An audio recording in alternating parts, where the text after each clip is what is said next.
So, oh, that's right, I got a mic. So here we are, this is Mercenaries 2, World in Flames, for the Xbox 360, PS3, PC, and the PS2. We're showing the 360 version here. And this is the sequel to Mercenaries 1 from 2005. This time around, we've set you in Venezuela, a sort of destabilized Venezuela after a military coup has sent the whole area into chaos. Of course, chaos is really good for mercenary activity. But this time around, you have kind of a personal story with the geopolitical backdrop, and that the power-hungry tyrant who has orchestrated the coup in Venezuela has also contracted you for work and backstabbed you, tried to get out of paying you for actually for your work, and tried to kill you.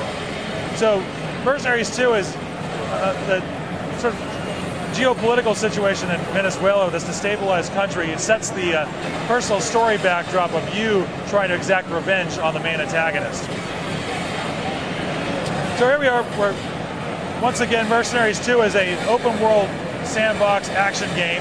You can go and do anything you want at any time, and most importantly, of course, you can destroy anything in the world. This time around, we don't make any qualifications on that. If you can see it, you can destroy it. You know, this includes all the forests and trees in the world, and enormous objects like this set piece here, this oil rig. And going into the theme of being able to do anything you want at any time, this oil rig isn't actually part of this mission, but we just happened upon it and we want to show off what it looks like in the game. You might actually have a job that you were on, a smaller piece of content that you could take at any time to go and destroy this thing on your way to doing a main mission. So this is pretty indicative of many of the large set pieces in the game.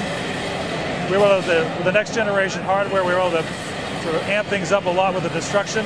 There are hundreds of different pieces on this oil rig that you can destroy individually. The Havoc 3.0 physics certainly helps make things look really interesting from the physics perspective and gameplay.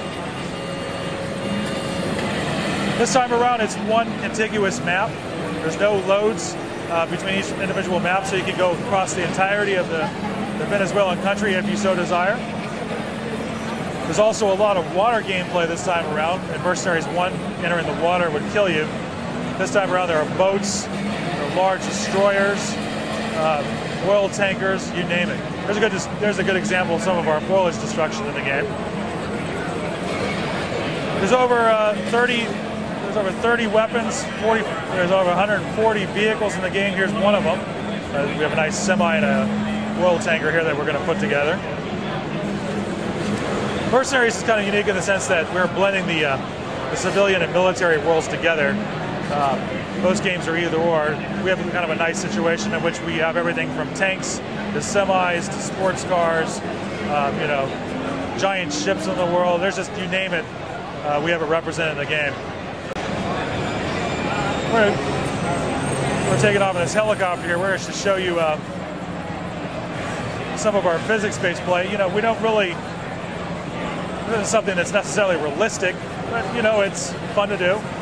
I could take this tanker and use it against a destroy objective, for instance. I could use it and drop it in on something I want to destroy and find a creative way to explore my problem solving in the game. That's good to be the king. And we follow a basic philosophy of what, not, how in the game, which is we give you very simple objectives. We don't tell you how to do it. We really leave that up to your imagination and try and build out our game mechanics such that they allow you a fair degree of creativity in how you approach different solutions.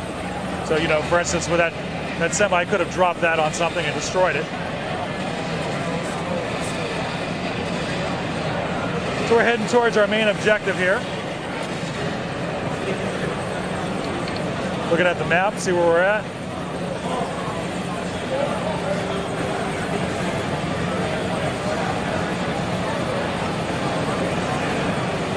Now we've taken the Coanda gunship over here. Could have driven over to this area, and then we also have a transit system this time around that allows the players to go instantly from location to location in the world, so they don't have to incur long drive times that are commonplace in open world games. So it should give your gateway to fun a lot faster.